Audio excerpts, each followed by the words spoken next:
Before we dive into this shocking medieval marriage story, if you're fascinated by hidden history that challenges everything you thought you knew, make sure to subscribe and hit that notification bell.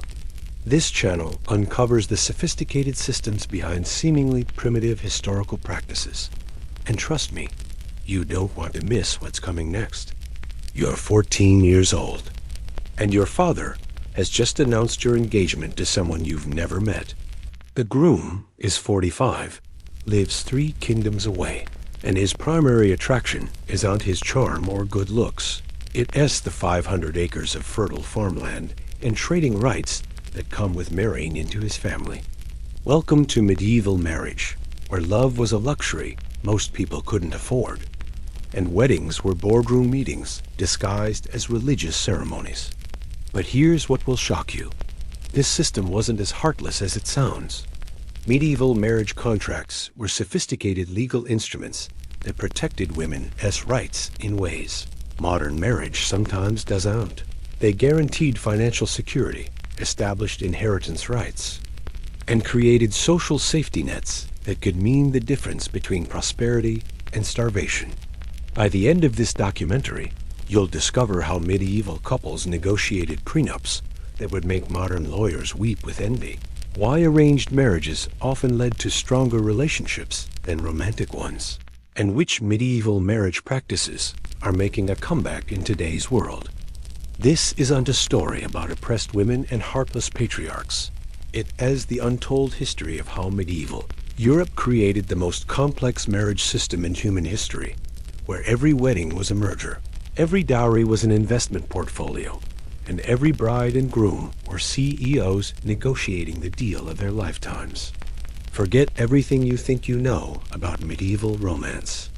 The real story is far more fascinating, brutal, and surprisingly modern than any fairy tale. In the summer of 1347, Lady Isabella de Clare sat across from Master Thomas Whitmore, not as lovers preparing for their wedding, but as business partners finalizing the most important transaction of their lives. On the table between them lay documents that would have impressed modern corporate lawyers.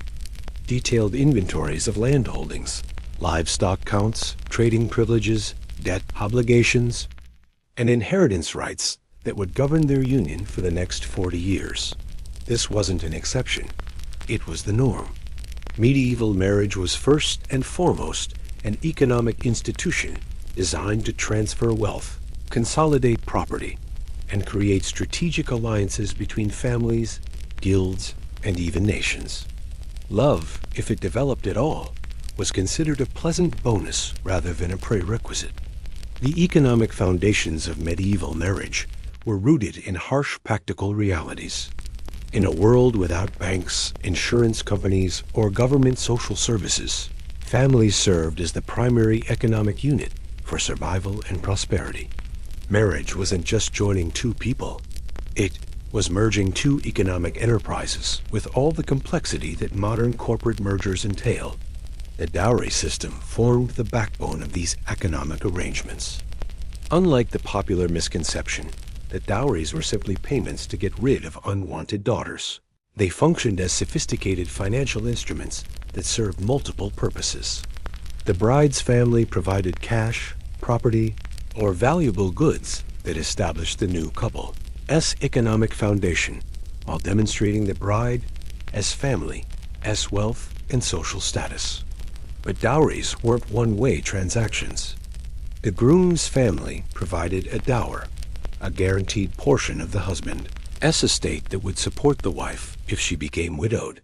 This created a form of life insurance that protected women's economic security throughout their lives. Some dower agreements guaranteed widows up to 1/3 of their husband's total wealth, providing financial independence that many modern women would envy. The negotiation process for these marriage contracts could take months or even years, involving extended families, legal advisors, and sometimes professional marriage brokers who specialized in matching families with compatible economic interests. These negotiations were conducted with the same intensity and attention to detail that characterizes modern mergers and acquisitions. Property inventories included in marriage contracts reached extraordinary levels of detail. A 1423 marriage agreement from Florence lists not just land holdings and buildings, but specific livestock counts, including the breeding potential of cattle and sheep, stored grain quantities, wine barrel inventories, fabric bolt measurements, and even detailed descriptions of household furnishings, down to individual cooking pots and bed linens. The strategic implications of marriage alliances extended far beyond individual families. Noble marriages could determine the outcomes of wars, reshape national boundaries, and influence international trade relationships. The marriage of Eleanor of Aquitaine to Henry II of England in 1152 brought vast French territories under English control, fundamentally altering European politics for centuries. But these economic calculations weren't limited to nobility. Merchant families used marriage to expand trading networks, gain access to new markets, and share commercial risks. Craft guilds arranged marriages to consolidate technical knowledge and preserve trade secrets within extended family networks. Even peasant families negotiated marriage terms to combine landholdings, share agricultural equipment, and create mutual support systems for surviving harvest failures or economic crises. The role of women in these economic arrangements was far more complex than popular stereotypes suggest. While women had limited legal autonomy under medieval law, marriage contracts often provided them with significant economic rights and protections. Wealthy women could negotiate terms that preserved their control over inherited property, guaranteed their involvement in family business decisions, and established their authority over household management and child rearing. Medieval marriage contracts included provisions that would seem remarkably progressive by modern standards. Some agreements specified the wife's right to return to her family if the husband proved abusive, with her dowry intact. Others guaranteed women's authority over certain aspects of family business operations. A few contracts even included provisions for divorce under specific circumstances, with detailed property division arrangements. The international dimensions of medieval marriage economics created some of the earliest forms of foreign exchange and international banking. When Princess Isabella of France married Edward II of England in 1308, the financial arrangements included currency exchanges, international property transfers, and trade agreements that required coordination between multiple banking houses across Europe. The seasonal timing of medieval marriages reflected their economic foundations. Most weddings occurred after harvest time, when families could accurately assess their wealth, and when there was sufficient food and resources to host celebrations. Spring weddings, now popular for romantic reasons, were less common in medieval times because they depleted resources needed for planting and early season agricultural work. The documentation requirements for medieval marriage contracts were extensive and legally sophisticated. Contracts needed to be witnessed, notarized, and often registered with both church and civil authorities. Copies were maintained by multiple parties to prevent fraud or disputes. Some marriage contracts included detailed enforcement mechanisms specifying penalties for family members who failed to fulfill their financial obligations. The evolution of medieval marriage economics reflected broader economic developments. As banking systems became more sophisticated, marriage contracts began including credit arrangements, loan guarantees, and investment partnerships. The rise of international trade led to marriage agreements that included trading rights, market access privileges, and commercial partnership terms. Understanding the economic foundations of medieval marriage reveals a system that was simultaneously more practical and more protective of women's interests than romantic mythology suggests. While these arrangements prioritized financial security over emotional fulfillment, they created social structures that provided economic stability, legal protection, and social support networks that helped families survive in a dangerous and unpredictable world. The candlelit chamber buzzed with tension as two of Europe's shrewdest negotiators faced off across. A table laden with documents, abacuses, and silver coins arranged in careful stacks. But these weren't kings haggling over territories or merchants arguing over trade routes. They were the parents of 16-year-old Margaret de Montfort and 19-year-old Sir Edmund Plantagenet, hammering out a marriage contract that would make modern prenuptial agreements look like grocery lists. Medieval marriage negotiations were legal battles conducted with the intensity of international diplomacy and the precision of modern corporate law. Every clause was contested, every provision carefully crafted, and every detail could mean the difference between prosperity and poverty for generations of descendants.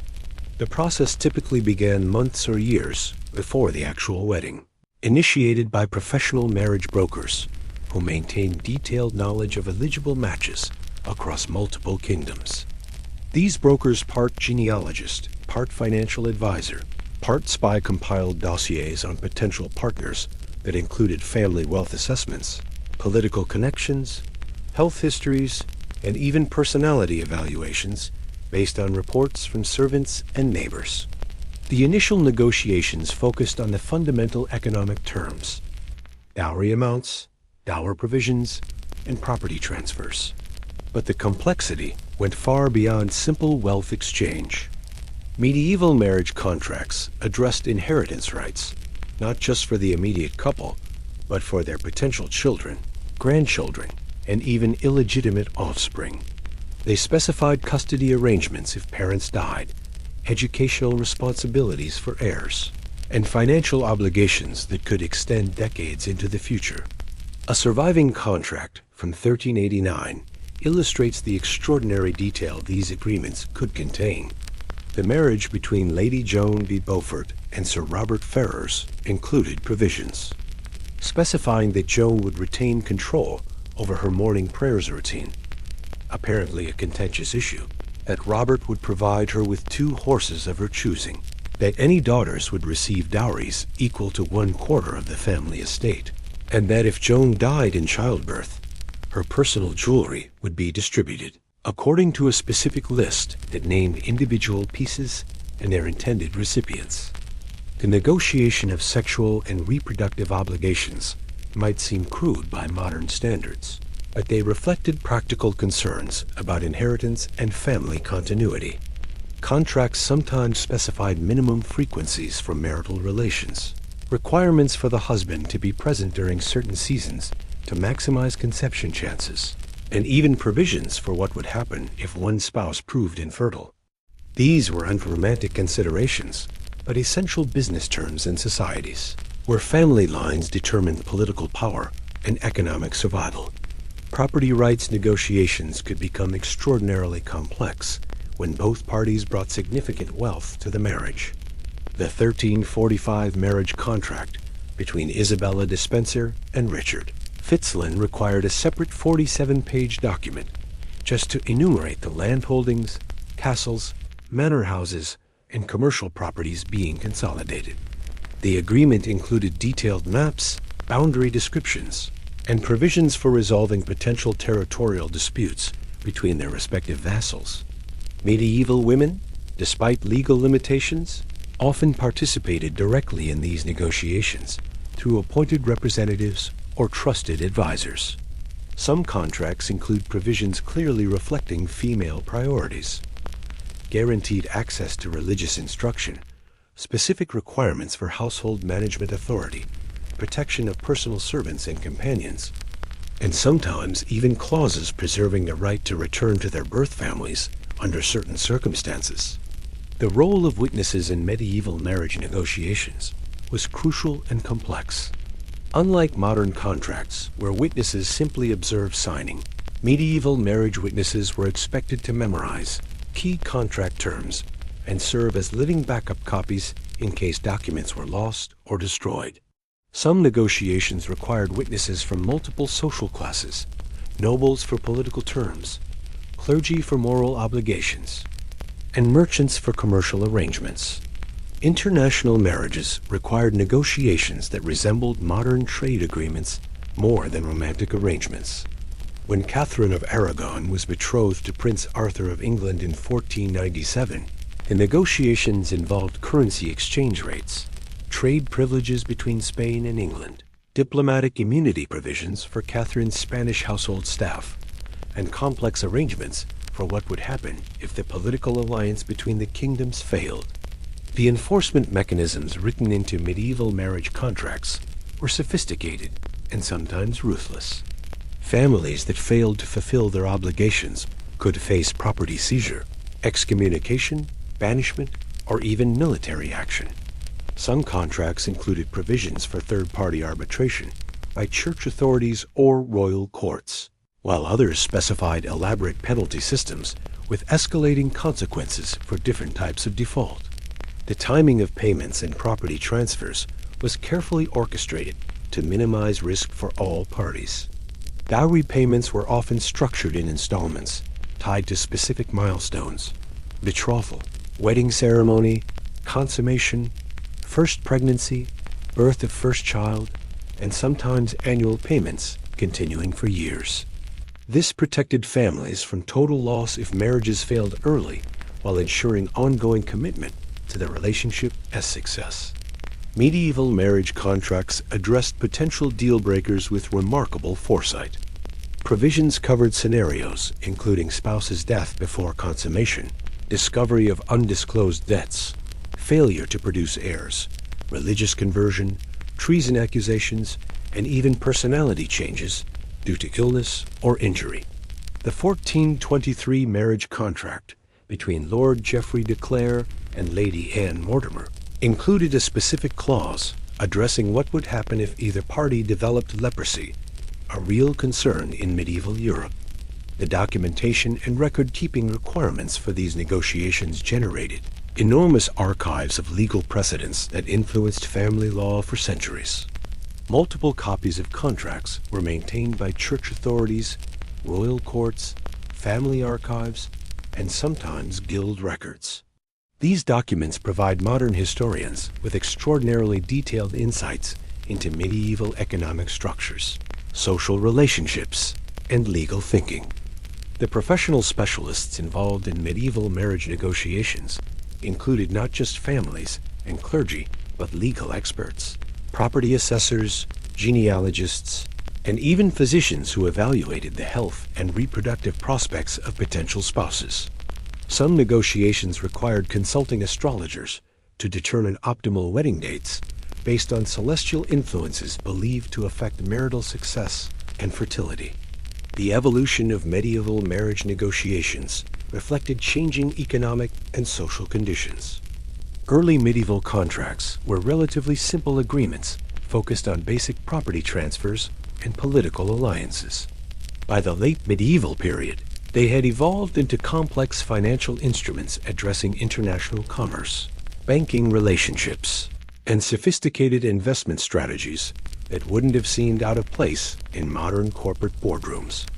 Understanding medieval marriage negotiations reveals a legal system that, while operating within very different social frameworks, addressed many of the same practical concerns that modern couples face: financial security, property rights, family obligations, and protection against unforeseen circumstances.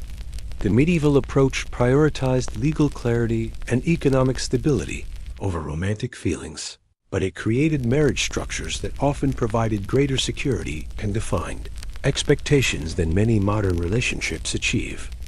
Lady Margaret Kemp stood before the bishop's court in 1413, demanding something that would have been unthinkable in many cultures: a legal separation from her husband, based on his refusal to honor the economic terms of their marriage contract.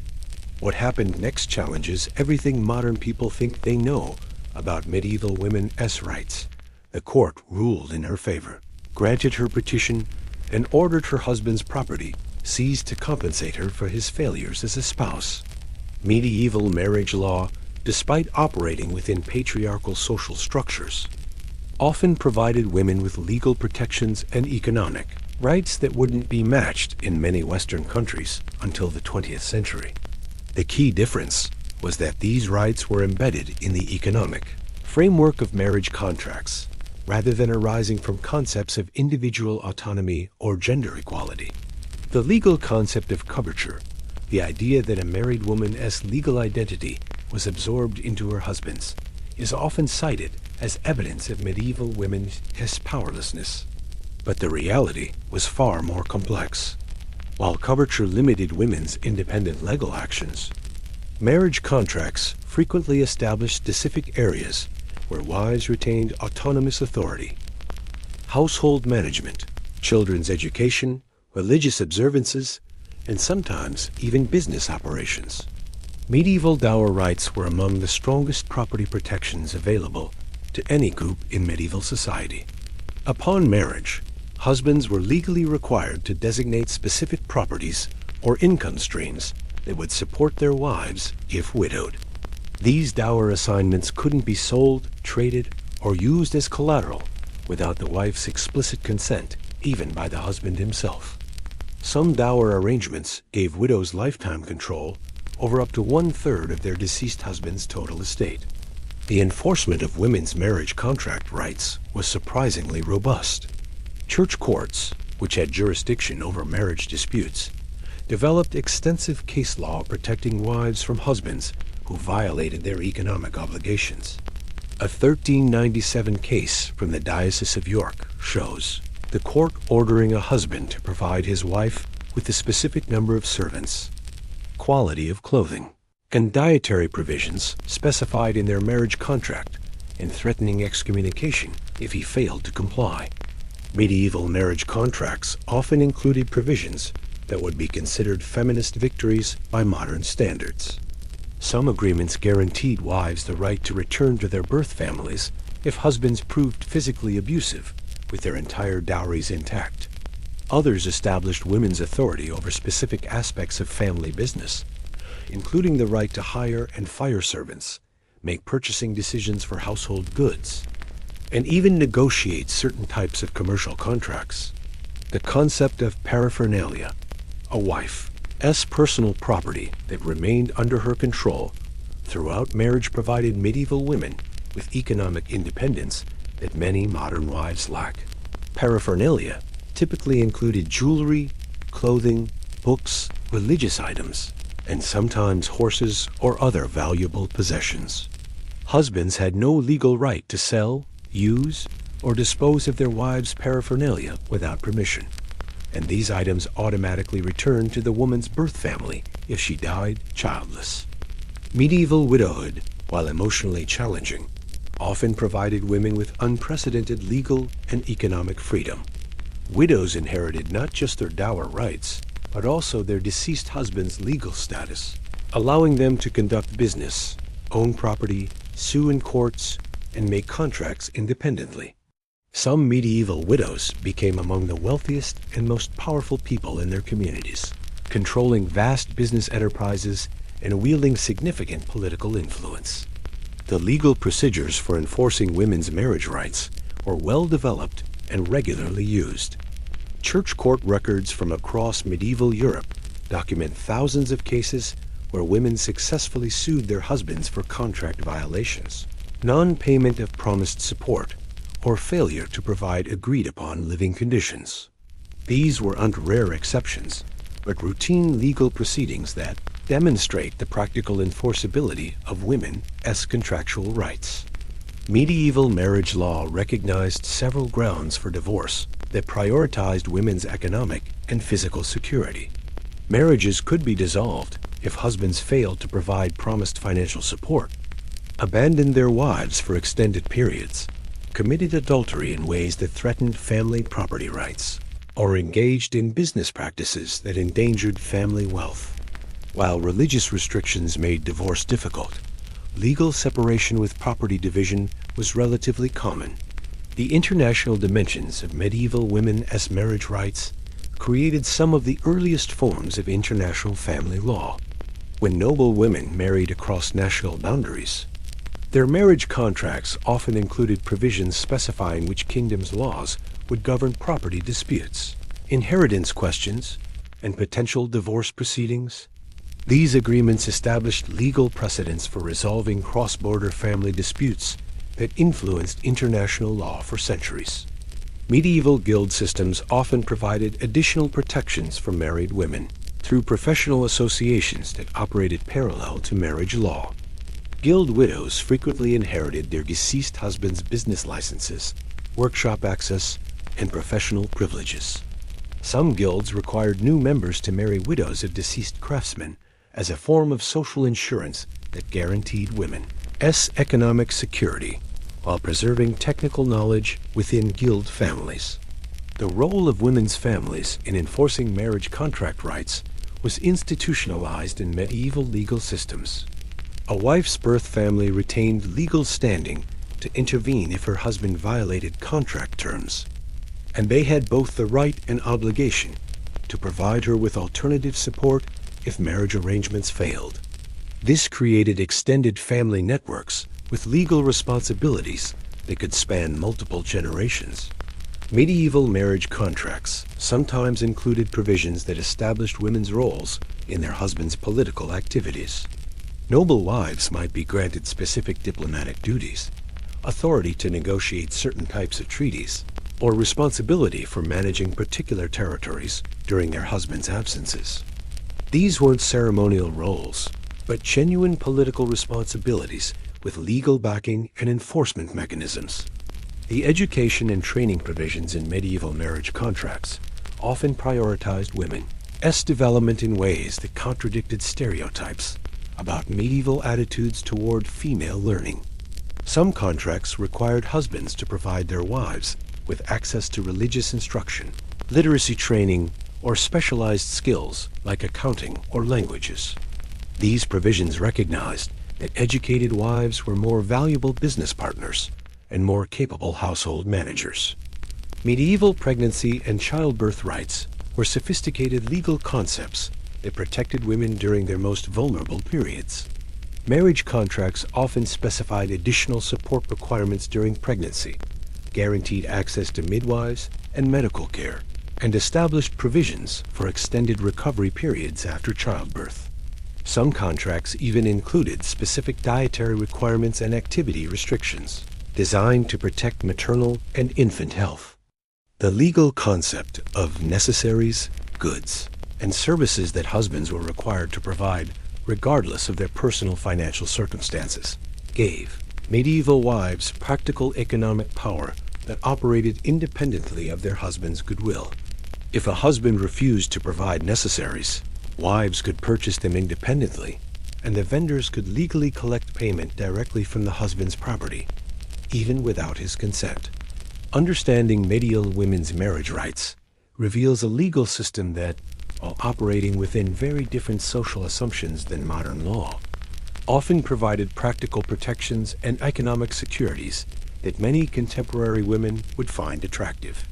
These rights arose not from philosophical commitments to gender equality, but from practical recognition that family economic stability required protecting all family members' essential interests.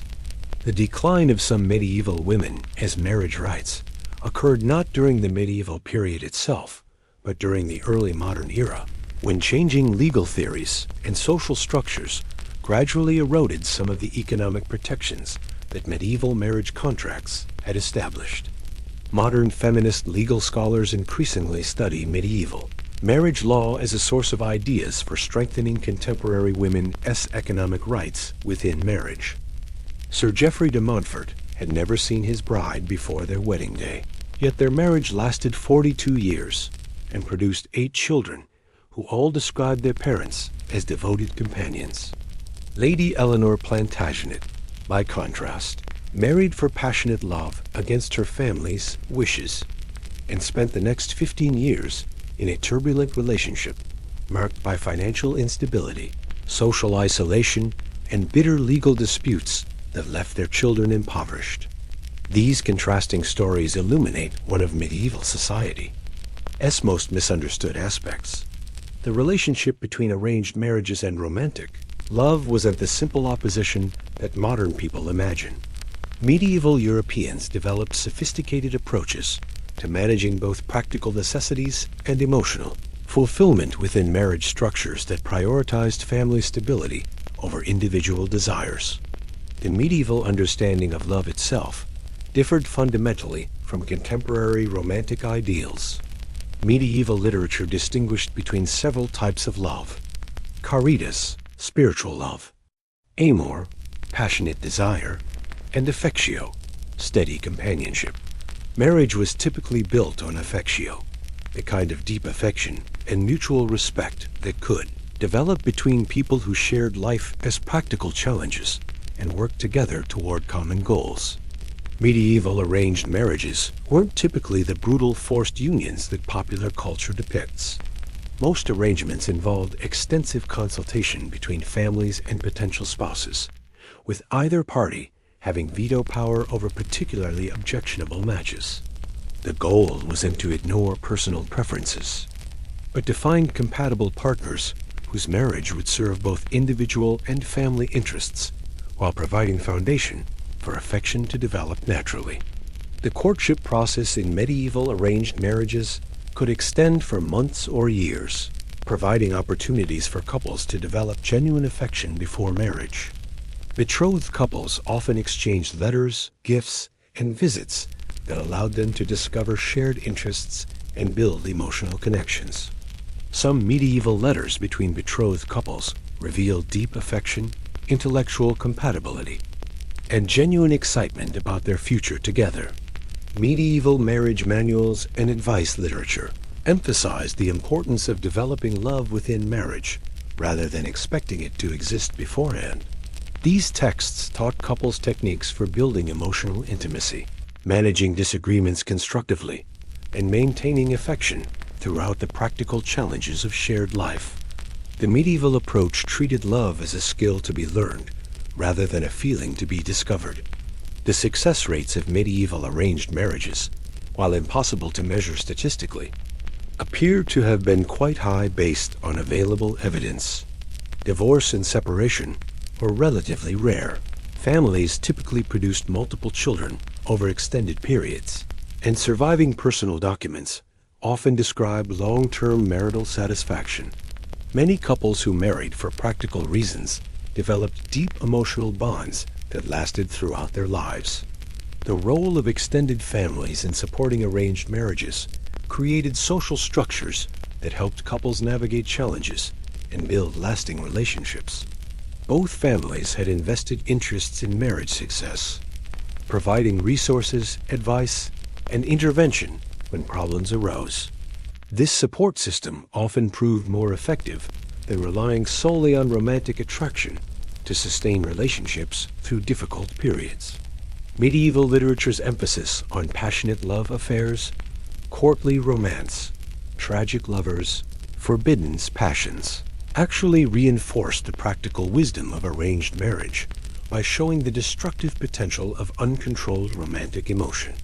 Stories like Tristan and Isolde, or Lancelot, and Guinevere were celebrations of romantic love but cautionary tales about the chaos that resulted when passion overruled practical judgment and social responsibility. The economic stability provided by properly arranged marriages often created conditions where love could flourish more easily than in relationships based primarily on attraction. Couples who weren't worried about basic survival, who had clearly defined roles and expectations, and who shared common social backgrounds, often found it easier to develop deep affection than those facing financial stress. Unclear expectations or family disapproval.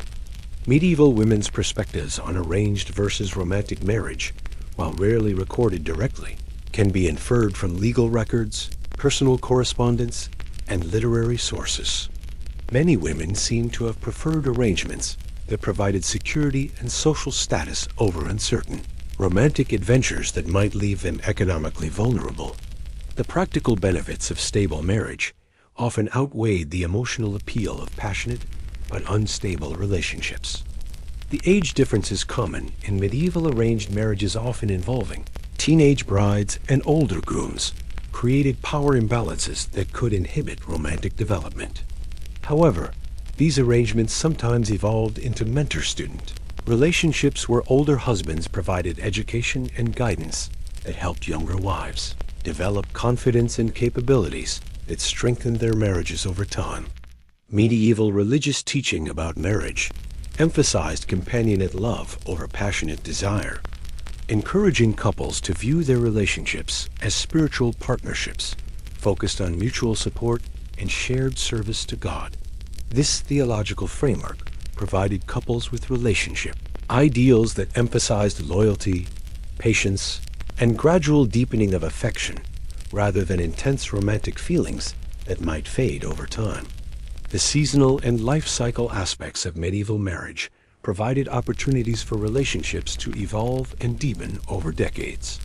Couples who began with practical arrangements often developed genuine affection through shared experiences, surviving childbirth, managing household challenges, navigating political difficulties, and growing old together. The medieval approach assumed that real love was a product of shared life rather than a prerequisite for it. The social consequences of unsuccessful romantic marriages served as powerful incentives for accepting arranged alternatives. Couples who married against family wishes often faced economic hardship, social isolation, and limited support networks during crisis. These practical penalties made arranged marriages seem attractive, even to young people who might have preferred choosing their own partners. Medieval concepts of compatibility focused on practical factors that modern research suggests actually correlate with long-term relationship success. Similar social backgrounds, compatible life goals, complementary personalities, and shared values. While medieval families couldn't scientifically measure these factors, their matchmaking often achieved combinations that provided solid foundations for lasting relationships. The development of affection within medieval arranged marriages followed predictable patterns that marriage counselors still recognize today. Initial politeness and formal courtesy gradually gave way to friendship based on shared experiences. Friendship evolved into deeper affection as couples developed mutual respect and appreciation. Many medieval couples seem to have achieved genuine love that was arguably more stable than modern romance because it was built on solid practical foundations. The international dimensions of noble marriages created unique challenges for developing affection across cultural and linguistic barriers. However, surviving correspondence between spouses from different countries often reveals successful efforts to bridge these gaps through language learning, cultural exchange, and finding common interests that transcended national differences. Medieval divorce and separation cases provide insights into what medieval people considered essential for successful marriage. The most common complaints weren't about lack of romantic love, but about failure to fulfill practical obligations.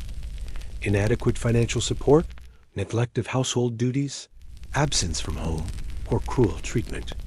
This suggests that medieval couples prioritized functional partnerships over romantic fulfillment. The evolution of medieval marriage ideals toward greater emphasis on affection and compatibility occurred gradually throughout the period, culminating in late medieval advice literature that encouraged parents to consider their children's preferences more seriously while still maintaining practical arrangements. This development anticipated modern approaches that try to balance practical concerns with emotional compatibility. Understanding the reality of medieval romance reveals a sophisticated approach to marriage that recognized both practical necessities and emotional needs within social structures very different from contemporary society. While medieval approaches to love and marriage differed dramatically from modern romantic ideals, they often achieved lasting relationships that provided both practical security and genuine affection outcomes that many modern couples, despite having complete freedom of choice, struggle to achieve. In the same week of October 1387, 3 very different weddings took place within 10 miles of each other in the English countryside. At Warwick Castle, Lady Catherine de Beauchamp married the Earl of Salisbury in a ceremony involving 2 archbishops, foreign ambassadors, and property transfers worth more than most kingdoms' annual tax revenue. In the nearby market town, Master William the goldsmith wed Mistress Alice the silk merchant in a guild-sponsored celebration that required 6 months of complex business negotiations. And in the village of Little Compton, peasant farmer John Miller married Sarah Cooper in a ceremony that lasted 15 minutes and cost less than a good pig. These three weddings happening simultaneously in the same region illustrate the dramatic class differences that shaped medieval marriage practices. While all three couples lived under the same legal system and religious framework, their actual marriage experiences were so different, they might as well have been living in different centuries. Noble marriages were international affairs that resembled diplomatic summits more than personal celebrations. The 1396 marriage between Richard II of England and Isabella of Valois required 2 years of negotiations involving representatives from England, France, Germany, and the Papal Court. The wedding agreement included military alliance terms, trade privileges, territorial exchanges, and diplomatic immunity provisions for the bride's extensive French household staff who would accompany her to England. The scale of noble wedding celebrations could bankrupt families or even small kingdoms. The 1468 marriage festivities for Charles the Bold of Burgundy and Margaret of York lasted 3 weeks. Involved over 3,000 guests, required constructing temporary buildings to house visitors, and featured entertainments that included full-scale naval battles performed on artificial lakes. The cost exceeded the annual income of most European nobles and required special taxes to fund the celebrations. Noble marriage contracts addressed concerns that would have been meaningless to lower classes: succession rights to multiple kingdoms, diplomatic immunity for foreign spouses, authority over international treaties, and responsibility for maintaining family military obligations across different countries. The 1469 marriage contract between Ferdinand of Aragon and Isabella of Castile included provisions for governing jointly that effectively created the unified Spain. The childbearing expectations for noble marriages created unique pressures and protections. Noble wives were expected to produce male heirs, to continue family lines and inheritance rights, leading to marriage contracts that specified minimum numbers of pregnancies, requirements for royal physicians during childbirth, and elaborate provisions for what would happen if wives died in childbirth or proved infertile. Merchant-class marriages represented a middle ground between noble arrangements and peasant practicality, focusing on commercial partnerships that could expand business opportunities and create new market access. Guild marriages often involved entire professional communities, with guild masters serving as marriage brokers, guild regulations governing contract terms, and guild resources providing support for wedding celebrations and early married life. The complexity of merchant marriage contracts reflected the sophisticated commercial relationships of medieval cities. A 1445 marriage agreement between 2 Venetian merchant families included provisions for sharing trading privileges in Constantinople, joint investment in silk production facilities, access to family banking relationships in Florence, and detailed protocols for resolving disputes that might arise from their expanded commercial partnership. Merchant families often arranged marriages across professional boundaries to diversify business risks and create new opportunities. A silversmith's daughter might marry a wool merchant's son, combining metalworking skills with textile trading networks.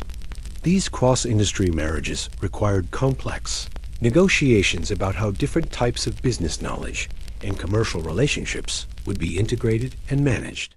The guild system's influence on merchant marriages extended to quality control for marriage partners, with guild membership serving as evidence of professional competence and social respectability.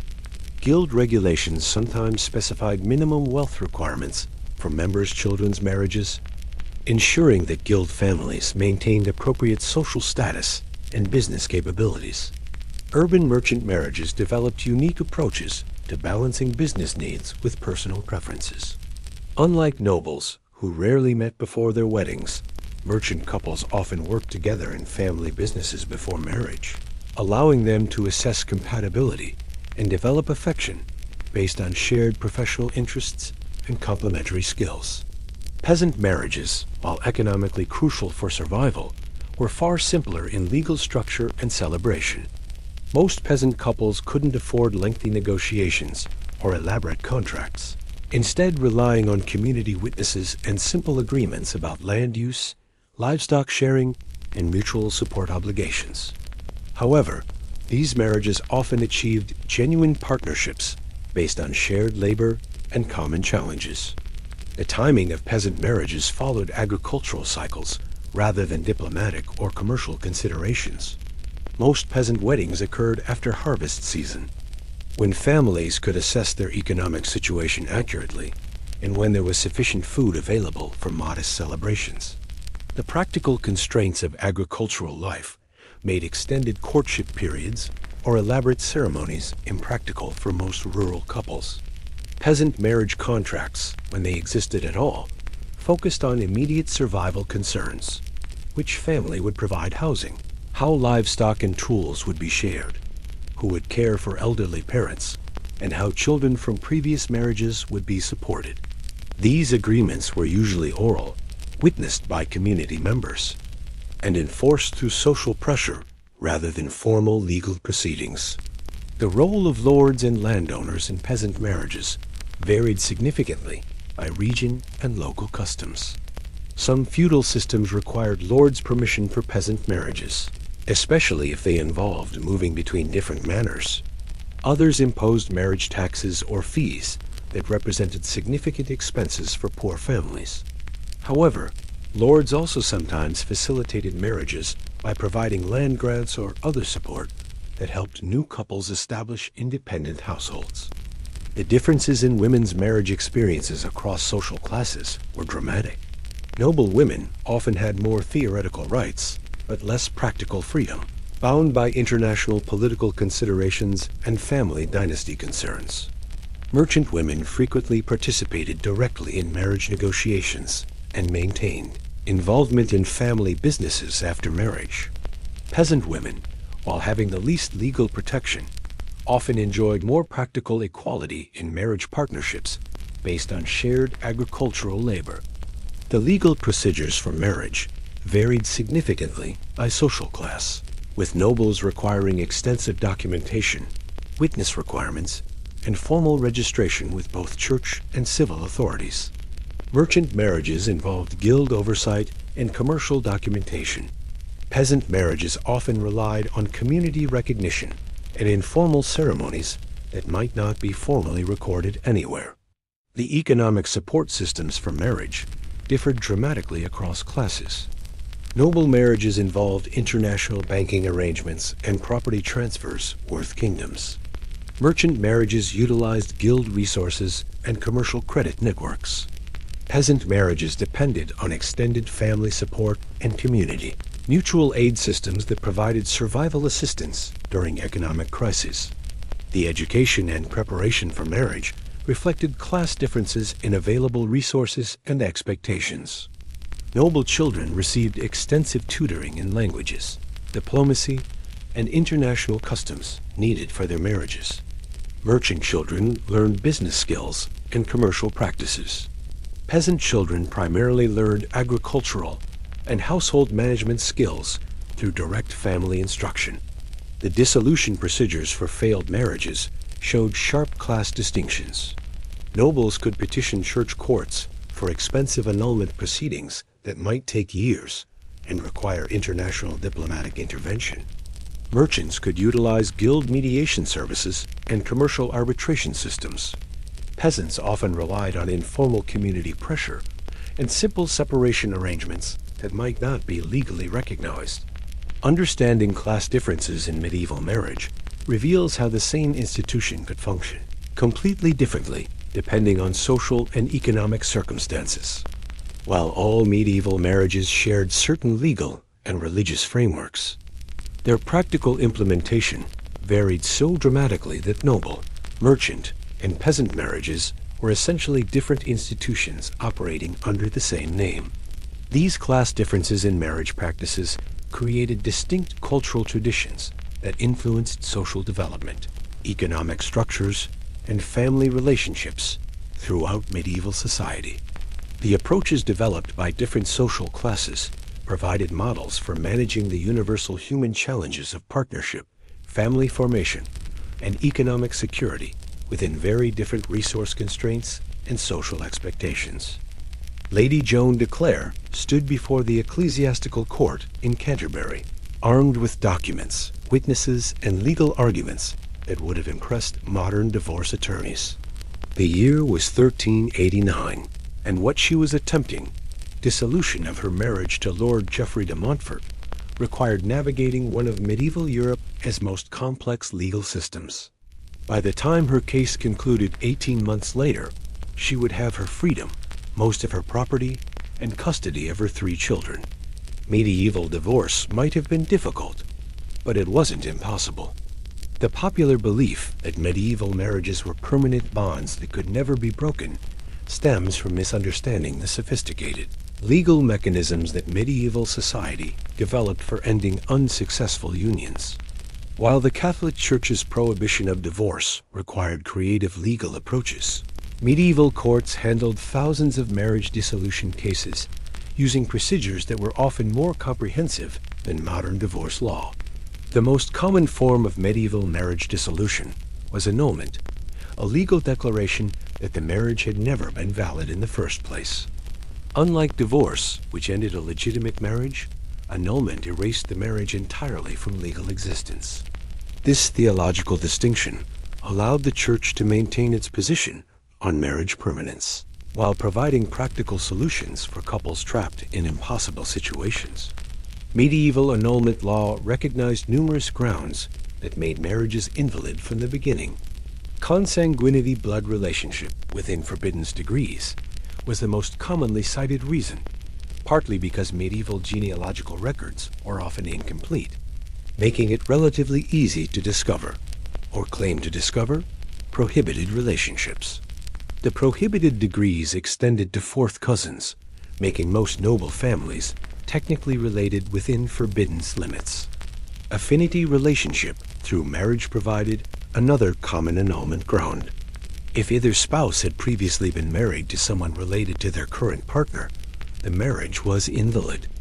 This rule was so complex that even medieval canon lawyers struggled to interpret it correctly, creating opportunities for creative legal arguments by couples seeking to end their marriages. Lack of consent was increasingly recognized as grounds for annulment, particularly in cases involving forced marriages or unions arranged when one party was too young to understand their commitment. Medieval courts developed sophisticated methods for determining whether consent had been freely given, including detailed testimony about the circumstances surrounding betrothal negotiations and wedding ceremonies. Impotence and inability to consummate marriage provided straightforward grounds for annulment, but proving these claims required invasive medical examinations and testimony that most couples preferred to avoid. However, the threat of such proceedings often encouraged voluntary annulment agreements rather than contested court cases. The procedural requirements for medieval marriage dissolution were extensive and expensive, effectively limiting access to wealthy families who could afford lengthy legal proceedings. Annulment cases required multiple witnesses, documentary evidence, legal representation, and court fees that could cost more than most families' annual income. This created a system where marriage dissolution was practically available primarily to nobility and wealthy merchants. Legal separation, known as separation from bed and lord, provided an alternative to annulment that was more accessible to middle-class couples. These separations didn't end the marriage legally, but allowed couples to live apart while maintaining their married status for inheritance and property purposes. Separated spouses could remarry, but were often freed from most marital obligations and could manage their property independently. The grounds for legal separation were more flexible than annulment requirements, including adultery, extreme cruelty, abandonment, and failure to provide economic support.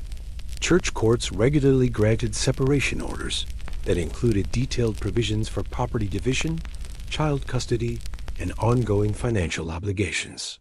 These arrangements often functioned similarly to modern divorce in their practical effects. Women's access to marriage dissolution remedies was surprisingly robust in medieval law. Church courts showed consistent willingness to grant annulments or separations to women who could demonstrate that their husbands had violated marriage contract terms, failed to provide promised support, or engaged in behavior that endangered their wives' physical safety or economic security. The role of families in supporting marriage dissolution cases was crucial for success.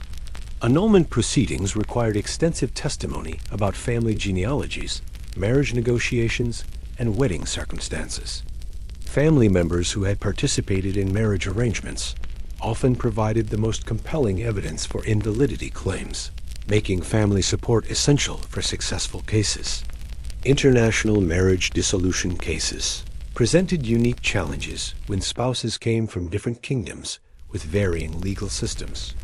The 1378 annulment case involving Princess Joan of England and Duke John of Brittany required coordination between English, French, and papal courts, with complex negotiations about which legal system would govern property division and custody arrangements.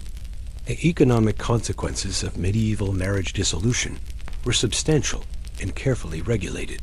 Annulment typically restored both parties to their pre-marriage financial status, requiring return of dowries, division of jointly acquired property, and resolution of shared debts.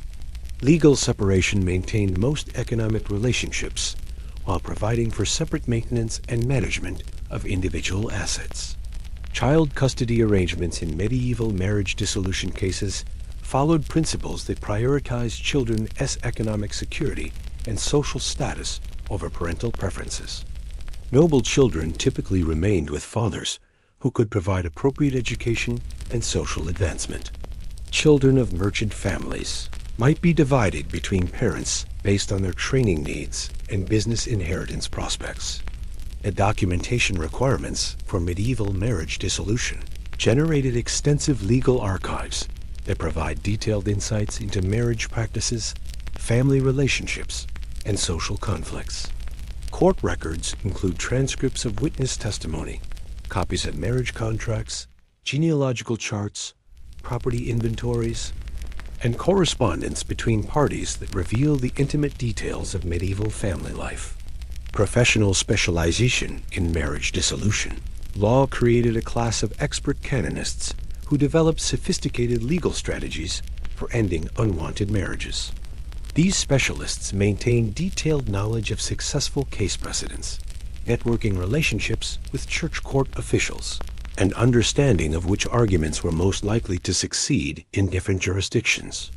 The appeal procedures for marriage dissolution cases allowed unsuccessful parties to seek review by higher church authorities, sometimes extending cases for years and involving international ecclesiastical politics.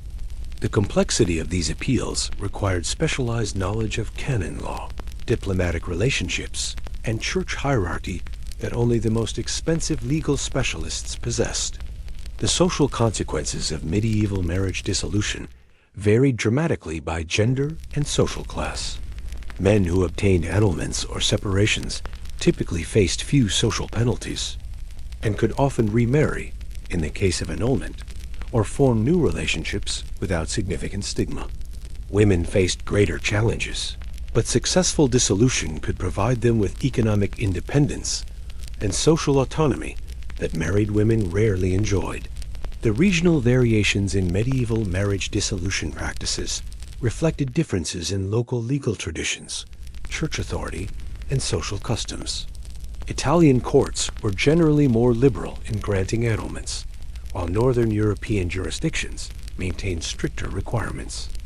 These differences created opportunities for jurisdiction shopping by couples seeking the most favorable legal environment for their cases. The evolution of medieval marriage dissolution law toward greater accessibility and broader grounds anticipated many principles that would later influence modern divorce law. The recognition of consent issues, economic abuse, and irreconcilable differences as valid reasons for ending marriages established precedents that continue to influence contemporary family law. Understanding medieval marriage dissolution reveals a legal system that, while operating within religious restrictions that prohibited divorce, developed sophisticated mechanisms for ending failed marriages that often provided more comprehensive solutions than many modern divorce proceedings. The medieval approach addressed property rights, child welfare, and social consequences with careful attention to long-term stability and family security. On a cold morning in January 1396, 6-year-old Princess Isabella of France said goodbye to everything she had ever known. She was leaving for England to marry King Richard II, a man 30 years her senior whom she had never met, in a political alliance designed to end a war that had raged for nearly 60 years. Her dowry included not just gold and jewels, but promises of military support, trade agreements, and territorial concessions that would reshape European politics for the next century. This wasn't unusual. It was Tuesday in medieval diplomacy, where royal marriages functioned as the international treaties of their era. Every princess was a potential ambassador, every prince a living contract, and every royal wedding a summit meeting disguised as a religious ceremony. International marriage alliances were perhaps the most complex and consequential form of medieval diplomacy. Unlike modern treaties that could be renegotiated or abandoned, marriage alliances created permanent family relationships that bound kingdoms together across generations.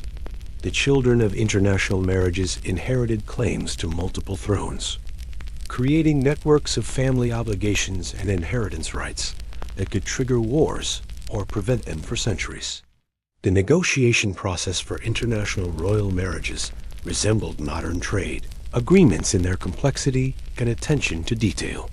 The 1469 marriage treaty between Isabella of Castile and Ferdinand of Aragon required 3 years of negotiations involving representatives from Castile, Aragon, France, and Portugal. The final agreement included provisions for joint rule of their combined kingdoms, military cooperation against Muslim territories, sharing of New World colonial rights, and detailed protocols for resolving disputes between their inherited territories. The economic dimensions of international marriage alliances involved financial arrangements that dwarfed most kingdoms' annual revenues. When Catherine of Aragon married Prince Arthur of England in 1501, her dowry of 200,000 crowns represented approximately 1/3 of England's total annual income. The marriage agreement also included trade privileges that gave Spanish merchants preferential access to English markets and English merchants, reciprocal rights in Spanish territories. The strategic timing of international marriages often reflected immediate military or political crises, requiring urgent alliance formation.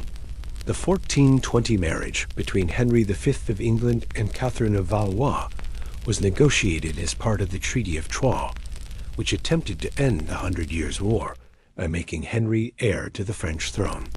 The marriage was designed to legitimize English claims to French territories and create lasting peace between the kingdoms. The language and cultural barriers inherent in international marriages created unique challenges that required sophisticated support systems. Foreign princesses typically brought extensive household staffs from their home countries, creating mini-embassies within their new kingdoms. These households maintained native languages, customs, and religions, sometimes creating diplomatic incidents when local customs conflicted with imported traditions. The religious dimensions of international marriages could become extremely complex when alliances involved kingdoms with different Christian traditions or when political necessities conflicted with religious requirements. The proposed marriage between Queen Elizabeth I of England and Archduke Charles of Austria in 1567 failed partly because of irreconcilable differences between English Protestant and Austrian Catholic religious practices that would have been required in any marriage ceremony. The age disparities common in international political marriages created unique diplomatic challenges when very young children were betrothed to much older rulers for strategic purposes. The betrothal of 3-year-old Mary Queen of Scots to Edward VI of England in 1543 included detailed provisions for her education, living arrangements, and gradual integration into English court life that anticipated a marriage that would unite the Scottish and English crowns. The proxy marriage ceremonies used when political alliances couldn't wait for spouses to meet in person created fascinating diplomatic rituals where representatives stood in for absent partners. The 1396 proxy marriage between Richard II of England and Isabella of France involved an English ambassador literally taking Isabella's place at the altar, while French representatives acted out the wedding ceremony in Richard's absence, creating legal marriage bonds between people who had never been in the same country. The inheritance complications created by international marriages could trigger succession crises that lasted for centuries. The marriage of Eleanor of Aquitaine to Henry II of England in 1152 brought vast French territories under English control, creating the foundation for conflicts between England and France that persisted until the end of the Hundred Years' War. The competing inheritance claims generated by this single marriage influenced European politics for over 300 years. The role of international marriage alliances in preventing or causing wars was central to medieval diplomatic strategy. The 1468 marriage between Charles the Bold of Burgundy and Margaret of York was specifically designed to create an Anglo-Burgundian alliance against France.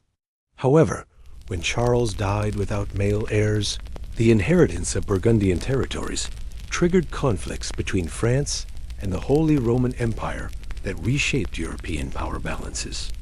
The intelligence-gathering functions of international marriages were considerable, as foreign princesses and their households provided their home kingdoms with detailed information about their new country's military capabilities, economic resources, and political dynamics.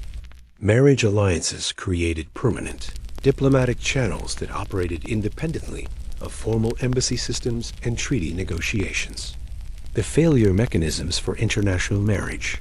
Alliances could create diplomatic disasters with long-lasting consequences. The annulment of Henry VIII's marriage to Catherine of Aragon wasn't just a personal decision, but a diplomatic crisis that ended England's alliance with Spain, triggered conflicts with the Papal States, and fundamentally altered the balance of power in European politics for the remainder of the Tudor period. The documentation requirements for international marriage alliances generated some of medieval Europe's most complex legal instruments. The marriage treaty between Philip Augustus of France and Ingeborg of Denmark in 1193 included detailed maps showing territorial boundaries, genealogical charts proving inheritance rights, translation protocols for documents in different languages, and enforcement mechanisms that involved multiple kingdoms' legal systems. The ceremonial aspects of international royal weddings served important diplomatic functions beyond their religious significance. The elaborate celebrations demonstrated the wealth and power of the kingdoms involved, provided opportunities for diplomatic negotiations between attending representatives from multiple countries, and created public spectacles that communicated alliance messages to both domestic and international audiences. The education and preparation systems for international marriages required princesses to master multiple languages, understand different legal systems, and develop diplomatic skills that would allow them to represent their birth kingdom's interests while fulfilling their obligations to their marriage kingdoms. This education process could begin in early childhood and continue throughout their lives. The economic integration effects of international marriage alliances created some of medieval Europe as most important trade relationships and commercial innovations.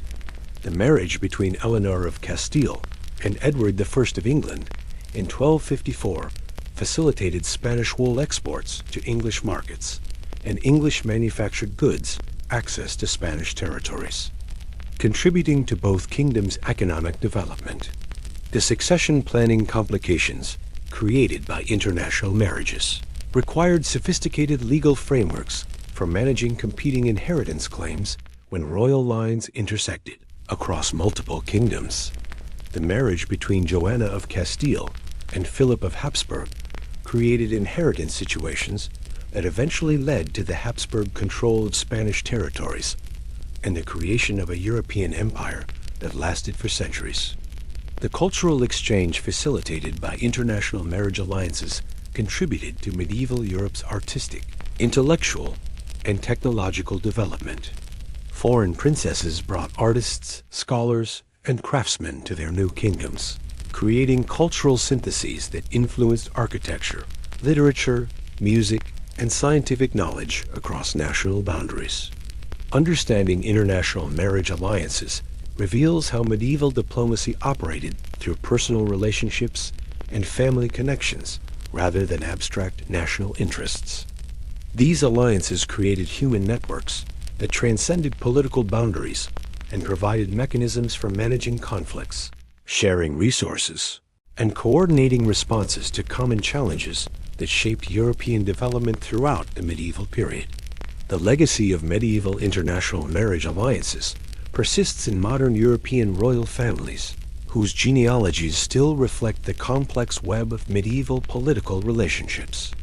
Many contemporary diplomatic traditions and international law principles can be traced to precedents established through medieval marriage alliance negotiations and their legal frameworks. Walk into any modern law office where lawyers are drafting a prenuptial agreement, and you'll witness the direct descendants of medieval marriage contracts at work. The same concerns that drove 14th century negotiations, property protection, inheritance rights, financial security, dispute resolution, still dominate contemporary marriage planning. The language has changed, but the fundamental challenges emerging two economic lives remain remarkably similar to those faced by medieval families 700 years ago. The legal frameworks governing modern marriage derive directly from medieval innovations that have proven remarkably durable. The concept of marriage as a contract requiring mutual consent, specific legal procedures, and formal documentation originated in medieval canon law and civil legal systems. Modern marriage licenses are simplified versions of medieval marriage contracts, and contemporary divorce law still reflects medieval principles about property division and spousal support obligations. The modern prenuptial agreement industry represents perhaps the clearest continuation of medieval marriage contracting traditions. Contemporary prenups address asset protection, business ownership rights, inheritance provisions, and spousal support terms using legal principles that medieval families would immediately recognize. The main differences are technological computerized asset tracking instead of handwritten inventories rather than conceptual changes in marriage planning approaches. The role of families in modern marriage decisions, while less formal than medieval arrangements, continues to influence contemporary relationships in ways that echo historical patterns. Modern parents still consider their children's partners' educational backgrounds, career prospects, and family values when evaluating potential marriages. The difference is that this influence operates through advice and social pressure rather than formal negotiation and contract terms. Contemporary international marriages face challenges remarkably similar to medieval cross-border alliances: visa requirements, legal system differences, property law variations, and cultural integration issues. Modern couples navigating international marriages often require legal assistance that addresses the same basic concerns that medieval diplomatic marriages faced, ensuring that marriage benefits and obligations are recognized across different legal jurisdictions. The economics of modern marriage continue to reflect medieval insights about the financial benefits of partnership. Contemporary research confirms that married couples typically accumulate wealth faster than single individuals, achieve greater financial security, and provide more stable economic environments for children, the same practical advantages that drove medieval marriage arrangements. Modern business partnership marriages, while not arranged by families, often develop along lines that medieval merchants would recognize: professionals marrying within their industries, entrepreneurs seeking partners with complementary business skills, and couples combining resources to achieve shared financial goals. The contemporary dual-career marriage represents a sophisticated form of economic partnership that echoes medieval merchant marriage strategies. The evolution of women's rights in marriage law traces directly to principles established in medieval marriage contracts. Modern women's property rights, inheritance protections, and economic autonomy within marriage build on medieval legal precedents that guaranteed wives specific rights and protections that were remarkably progressive for their time. Contemporary divorce law has emphasis on equitable property division, and spousal support obligations derives from medieval legal principles that prioritized long-term economic security for all family members. Modern divorce proceedings still address the same fundamental concerns that medieval marriage dissolution cases handled: asset division, child support, custody arrangements, and protection of each party's long-term economic interests. The modern trend toward delayed marriage and extended courtship periods represents a return to medieval practices where couples often knew each other for years before marrying. While medieval courtship was more formal and supervised, the contemporary emphasis on compatibility assessment and relationship development before marriage echoes historical approaches that prioritized partnership evaluation over immediate romantic attraction. Modern marriage education and counseling industries address challenges that medieval advice literature and family guidance systems handled through different mechanisms. Contemporary books about marriage compatibility, financial planning for couples, and relationship communication skills serve similar functions to medieval instruction about building successful partnerships within arranged marriage systems. The contemporary debate about marriage versus cohabitation reflects tensions between practical partnership benefits and romantic ideals that medieval people would have found familiar. Medieval society has emphasis on formal marriage contracts, provided legal protections and social recognition that many modern cohabiting couples discover they need when relationships face challenges or end. Modern fertility and reproductive technology create new versions of medieval concerns about heir production and family continuity. Contemporary couples using assisted reproductive technologies, surrogate pregnancy arrangements, and genetic screening face decisions about family formation that echo medieval preoccupations with ensuring successful heir production and family line continuation. The role of religion in modern marriage continues to reflect medieval tensions between spiritual ideals and practical necessities.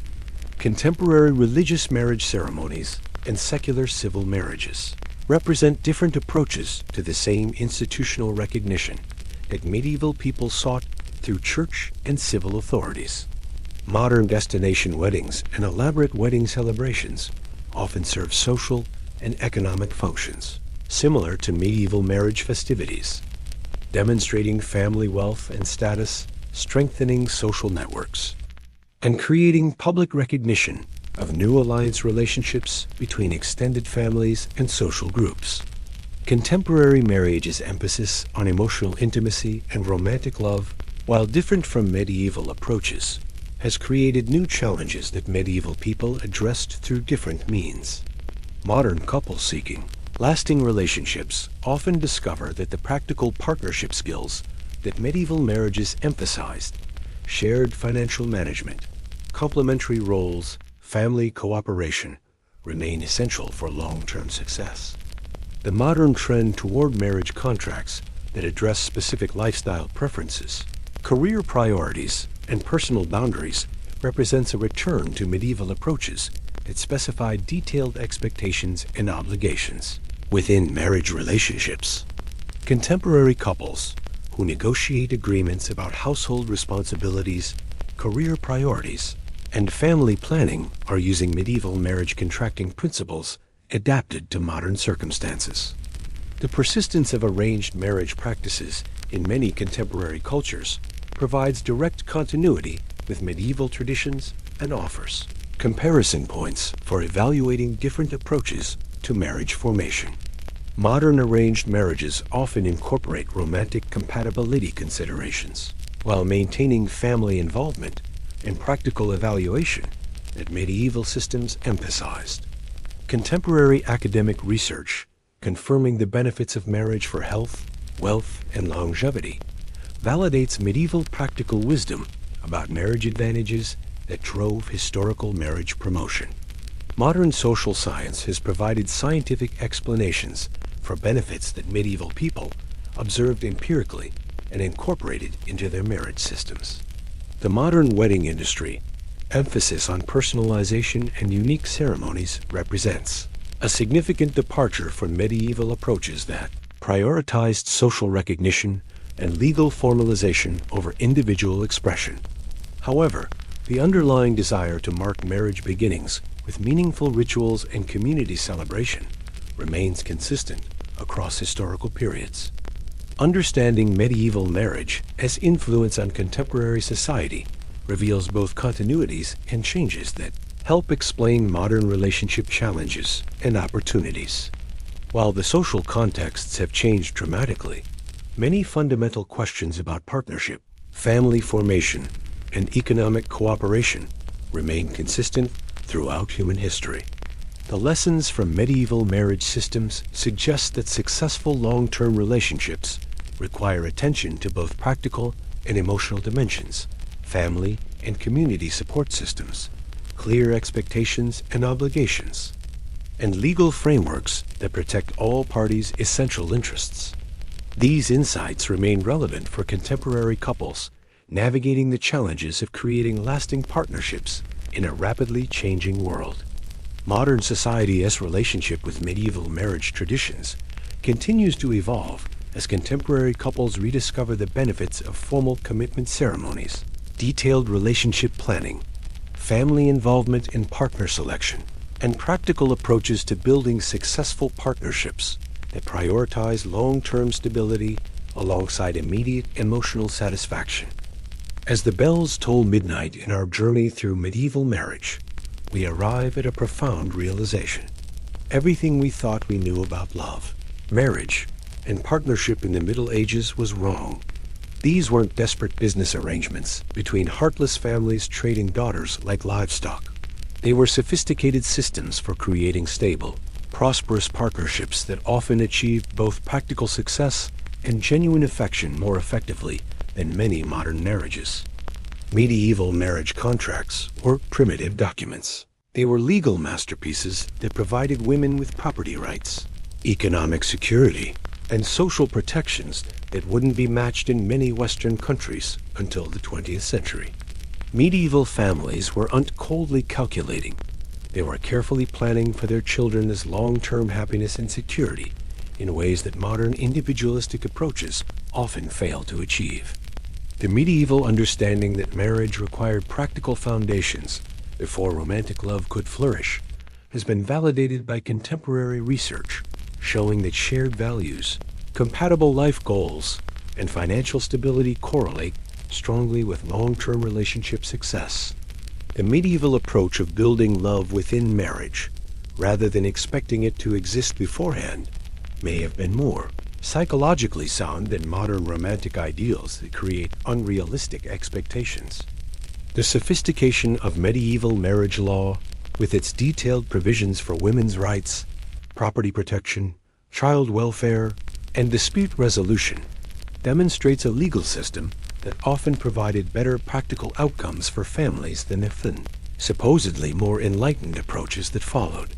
Medieval divorce and annulment procedures, while complex, addressed the same fundamental concerns that modern divorce law struggles with: fair property division, child custody, and long-term economic security.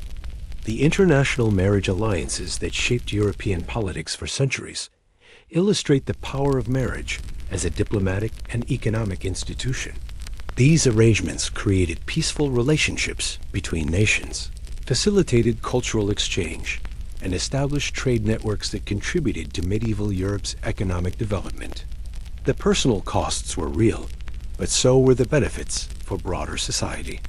The class differences in medieval marriage practices reveal how the same institution could serve different social functions while maintaining common principles about partnership, family formation, and economic cooperation, whether involving royal dynasties, merchant guilds, or peasant families. Medieval marriages addressed universal human needs for security, companionship, and family continuity within different resource constraints. The role of women in medieval marriage, while operating within patriarchal legal frameworks, often provided practical authority, economic independence, and social respect that contradict stereotypes about medieval women's powerlessness. Medieval wives frequently managed complex households, participated in family businesses, and wielded considerable influence over family decisions within marriage systems that recognized their essential contributions. The health and longevity benefits of medieval marriage, documented in surviving records, anticipated modern research showing that married people live longer, accumulate more wealth, and enjoy better physical and mental health than single individuals.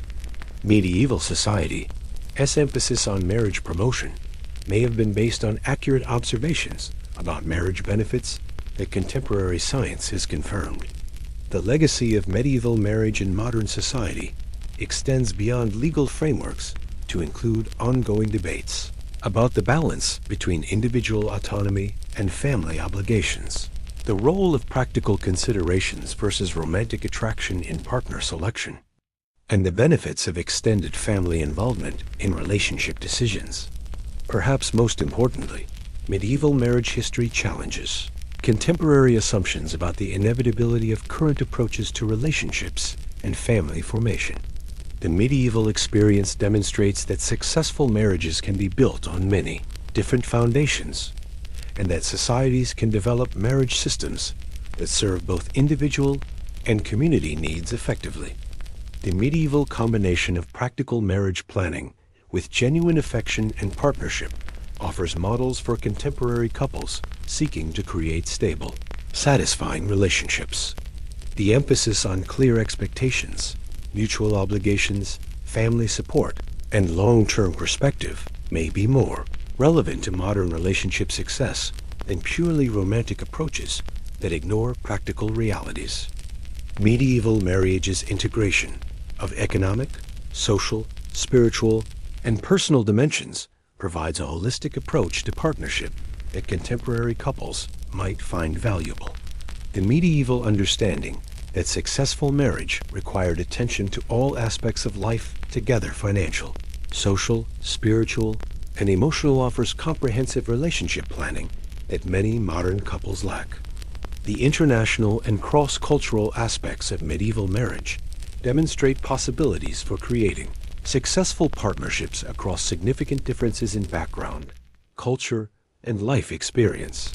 Medieval couples who successfully navigated language barriers, cultural differences, and geographic separation provide models for contemporary international relationships and marriages. The medieval approach to marriage as a lifelong partnership requiring ongoing effort, adaptation, and commitment offers perspective on contemporary expectations about relationship ease and automatic compatibility. Medieval couples expected to work at building successful marriages and develop skills and support systems that help them achieve long-term partnership goals.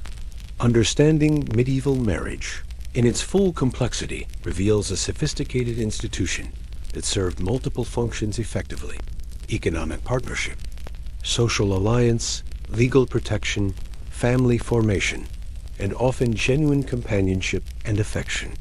While the specific forms of medieval marriage may not be directly applicable to contemporary society, the principles and insights remain relevant for anyone seeking to understand how successful long-term partnerships can be created and maintained. The story of medieval marriage ultimately demonstrates human adaptability, creativity, and wisdom in addressing the timeless challenges of love, partnership, and family formation. Medieval people, working within different social constraints and opportunities than contemporary couples face, developed approaches to marriage that achieved remarkable success in creating stable, prosperous, and often loving family relationships that lasted throughout their lives. As we close this exploration of medieval marriage, we are reminded that human beings have always struggled with the same fundamental questions about how to create lasting partnerships, support families, and build communities. The medieval solutions were different from contemporary approaches, but they were often remarkably effective at addressing these universal human concerns. Their legacy continues to influence how we think about marriage, partnership, and family formation in our own very different world. What did you think of these medieval marriage secrets? Drop a comment below and let me know which fact shocked you the most. If you enjoyed this deep dive into hidden medieval history, make sure you resubscribe with notifications on, because next week we re-exploring medieval bathroom habits, the hygiene secrets that would horrify modern people. Trust me, you won't want to miss that one. And if you want to see more videos that challenge everything you think you know about the past, check out our playlist on medieval life myths. I guarantee it'll change how you see history forever. Until next time, keep questioning what you think you know about the past.